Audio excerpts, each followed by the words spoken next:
طویل ہمالیہ قسط number 81 bye Urdu داستان۔ یہ دنیا اب اس کے لیے اجنبی نہیں تھی۔ ہانگ کانگ میں شیران نے اپنے لیے دلچسپیاں تلاش کر لی تھیں۔ ہوٹل، نائٹ کلب اور دوسری تفریح گاہیں جہاں جسمانی کرتوت دکھائے جاتے تھے اسے پسند تھیں، اور وہ ان میں پوری دلچسپی لے رہا تھا۔ ایڈنا ڈمپل کے تمام آدمی یہاں پہنچ گئے تھے اور ایڈنا کے اشارے پر شیران پر پوری نگاہ رکھ رہے تھے۔ ہر جگہ اس کا تعاقب کیا جاتا تھا، لیکن شیران کو ان کے بارے میں کوئی اندازہ نہیں تھا۔ وہ اپنی تفریحات میں مگن تھا۔ اس شام ایک کیبرے ہاؤس سے باہر نکل رہا تھا کہ اس کی نگاہ ایک شخص پر پڑی۔ وہ پیلے رنگ کی کار میں بیٹھ رہا تھا۔ شیران ایک لمحے کے لیے ٹھٹک کر رہ گیا۔ یہ شخص، اس نے اپنی یادداشت کو ٹٹولا، یہ شخص اگر اس کا خیال غلط نہیں تھا تو مالینوں کے دشمنوں میں سے ایک تھا۔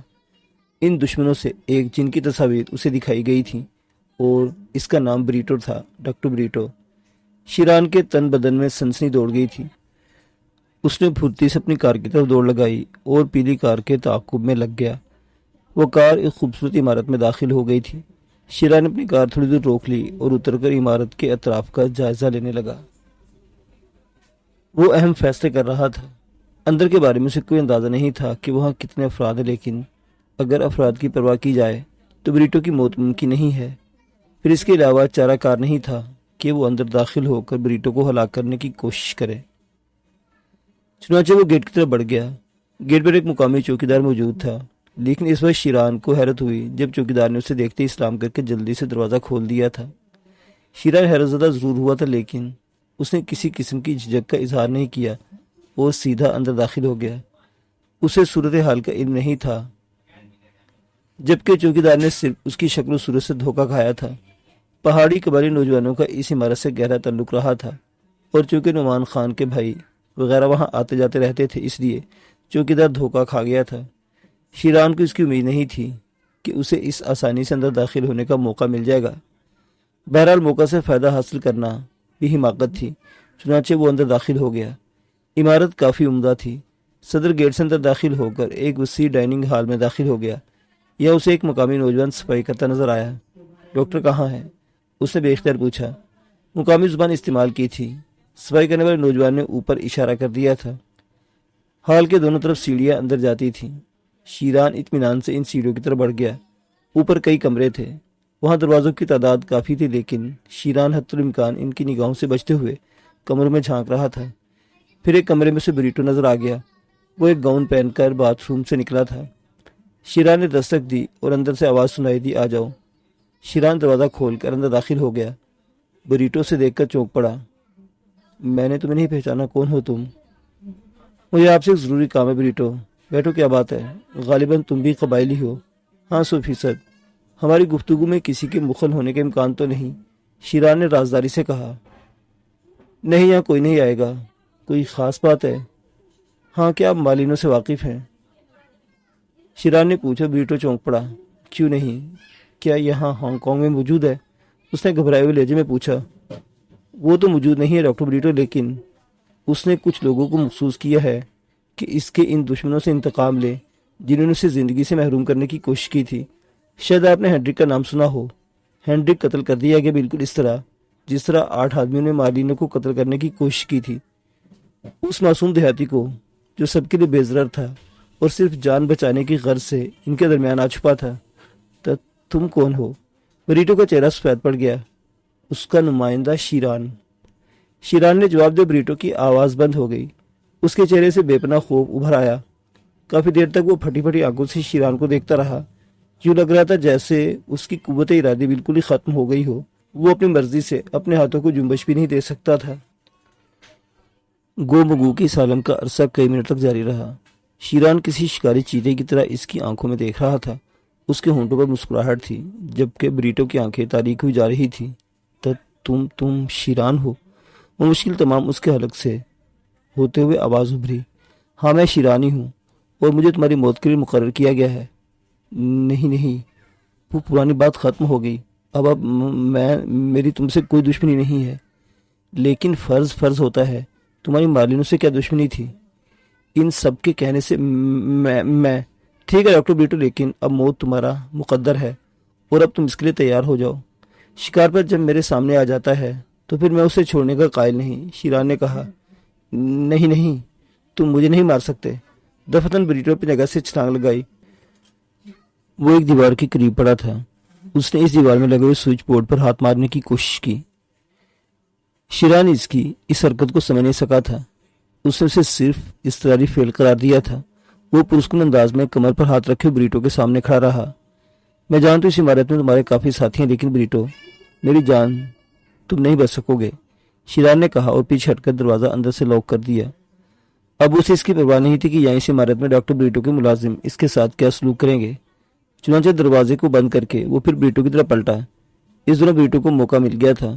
اس نے دیوار پر لگے ہوئے سوئچ بورڈ کے ایک بٹن پر کئی بار انگلی دبائی تھی۔ شیران آہستہ آہستہ اس کے قریب پہنچ گیا تھا۔ پھر اس نے بریٹو کو گریبان سے پکڑ لیا۔ بریٹو نے جھکائی دے کر شیران کے جبڑے پر گھونسا رسید کرنے کی کوشش کی تھی، لیکن اس کا ہاتھ شیران کی کلائی پر رکا اور پھر شیران کے خوفناک گھونسے نے اسے چکر کھلا دیا تھا۔ وہ فرش کے عین وسط میں آ گیا تھا۔ اسی وقت باہر دروازے پر دھک سک سنائی دی اور پھر ایک آواز، آپ نے مجھے طلب کیا سر؟ او تم تو اپنے آدمیوں کو بلا چکے ہو، شیران غراہے ہوئے لہجے میں بولا۔ دروازہ کھولیے سر، دروازہ کھولیے۔ شیران بریٹو کے نزدیک پہنچ گیا۔ اس نے اس کے حلق پر انگوٹھا رکھتے ہوئے کہا، اس سے کہو واپس جائے۔ شیران غرایا اور بریٹو کے حواس جواب دینے لگے۔ اس نے بھرائی ہوئی آواز میں کہا، واپس جاؤ، کوئی کام نہیں ہے، اور اس کے بعد دستک بند ہو گئی۔ پتہ نہیں دستک دینے والے نے بریٹو کی آواز کے خوف کو محسوس کیا تھا یا نہیں۔ بریٹو نے نیچے پڑے پڑے کہا، دیکھو شیران، میں تمہیں بہت سی اہم باتیں بتاؤں گا۔ مجھے تمہارے بارے میں تفصیلات معلوم ہے۔ سنو، تم ایک بدترین دشمن، اور وہ بھی مالینوں کے ساتھ تھا، بینکاک میں موجود ہے، بادشاہ خان، ڈاکٹر بریٹو نے کہا، اور شیران چونک پڑا۔ اس کی آنکھوں میں ایک لمحے کے لیے وحشت نظر آئی۔ کون موجود ہے بینکاک میں؟ بادشاہ خان۔ شیران تم یقین کرو، میں تمہیں اس کے بارے میں اور بھی بہت سی تفصیلات بتاؤں گا، میری جان بخشی کر دو۔ شیران کے ہونٹوں پر مسکراہٹ پھیل گئی۔ پھر وہ آہستہ سے بولا، ممکن ہے بادشاہ خان بینکاک میں ہو، بہرطور تم میرے دوہرے انتقام کا شکار ہوگا، مالینوں کی طرف سے بھی اور میری طرف سے بھی، کیونکہ وہ میری ماں کا قاتل ہے۔ لیکن میرے دوست، میں کسی بھی مفاد کے لیے اپنا کوئی کام ترک نہیں کرتا۔ بادشاہ خان کی موت اپنی جگہ، اسے تو مرنا ہی ہے، لیکن فی الحال تمہاری باری ہے۔ شیران نے ڈاکٹر بریٹو کے حلق پر انگوٹھے کا دباؤ بڑھا دیا اور ڈاکٹر بریٹو ہاتھ پاؤں مارنے لگا۔ اس کے حلق سے خرخراہٹیں نکل رہی تھی۔ اس کے حلق کی نالی شیران کے انگوٹھے تلے دبی ہوئی تھی اور اب وہ چیخ بھی نہیں سکتا تھا۔ شیران نے اس کی گردن پر اپنی گرفت مضبوط کر دی۔ وہ بریٹو کی زبان باہر نکلنے لگی۔ ایک ایسے خوفناک اور طاقتور آدمی سے مقابلے کا وہ تصور بھی نہیں کر سکتا تھا۔ چند ہی لمحات میں اس نے دم توڑ دیا۔ اس کے کانوں اور ناک سے خون بہنے لگا تھا۔ شیران نے ایک زوردار گھونسا اس کی پیشانی پر مارا اور پھر کھڑا ہو گیا۔ اس کے بعد اس نے کچھ اور وحشیانہ اقدامات کیے۔ اس نے بریٹو کی ران پر پاؤں رکھا اور اس کا ایک پاؤں پوری قوت سے مروڑ دیا۔ ہڈی ٹوٹنے کی آواز صاف سنائی دی تھی۔ پھر اس نے اس کے دوسرے پاؤں اور دونوں ہاتھوں کی ہڈیاں توڑ دیں۔ بریٹو کے بدن میں اب کوئی جنبش نہ ہوئی، وہ پہلے ہی دم توڑ چکا تھا۔ اس کام سے فارغ ہو کر شیران نے ادھر ادھر نگاہ دوڑائی اور پھر وہ پستول ہاتھ میں لیے دروازے کی جانب بڑھا۔ اس نے دروازہ کھولا، لیکن دروازہ کھولتے اس پر قیامت ٹوٹ پڑی۔ 4 یا 5 آدمی تھے، سب بیک وقت اس پر ٹوٹ پڑے تھے۔ شیران اچھل کر کمرے کے وسط میں آ گیا۔ اس نے ایک آدمی پر فائر کیا، لیکن دوسرے آدمی نے ہاتھوں میں پکڑا ہوا ڈنڈا اس کے ہاتھ پر پھینک مارا۔ وار اتنا جچا تلا تھا کہ شیران کے ہاتھ سے پستول نکل پڑا۔ دوسرے لمحے باقی 3 آدمی اس پر ٹوٹ پڑے۔ 2 کے ہاتھوں میں بھی ویسے ہی ڈنڈے تھے۔ وہ سب مارشل آرٹس کے ماہر معلوم ہوتے تھے۔ کئی ڈنڈے شیران کے بدن کے مختلف حصوں پر پڑے تھے، لیکن اس کے بعد شیران سنبھل گیا۔ اس نے وہ ڈنڈا اٹھا لیا جو اس پر پھینک کر مارا گیا تھا، اور اس کے بعد خونریز مقابلہ شروع ہو گیا، اور شیران کے ہاتھ میں دبے ہوئے ڈنڈے نے ان میں سے ایک آدمی کے سر کے ٹکڑے اڑا دیے تھے۔ دوسرے دونوں آدمی وحشیانہ انداز میں اس سے لڑ رہے تھے، اور کھٹاکھٹ کی آوازیں کمرے میں بلند ہو رہی تھیں۔ ایک آدمی شیران کی گولی کا شکار ہو چکا تھا، ایک اس کے ڈنڈے کا، اور دوسرے دونوں بھی بری طرح زخمی ہو گئے تھے۔ مارشل آرٹ میں بھی شیران اپنا ثانی نہیں رکھتا تھا۔ دیکھتے دیکھتے اس نے ان دونوں کو بھی ختم کر دیا۔ کمرے میں اب 5 لاشیں پڑی ہوئی تھیں، اور ان کے درمیان وحشی دیو کامت قبائلی کھڑا ہوا تھا اور خونالود نگاہوں سے انہیں دیکھ رہا تھا۔ اور پھر اس نے آگے بڑھ کر اپنا پستول اٹھایا اور اسے لیے ہوئے باہر نکل آیا۔ تھوڑی دیر کے بعد وہ اس جگہ سے واپس جا رہا تھا۔ وہ باہر نکل کر اپنی کار میں بیٹھا اور پھر کار واپس چل پڑی۔ یہاں آنے سے اس کا ایک بڑا مقصد حل ہو گیا تھا۔ اسے ازحد مسرت تھی، ویسے تھوڑا سا زخمی بھی ہوا تھا، بدن کے کچھ حصوں پر شدید چوٹیں لگی تھی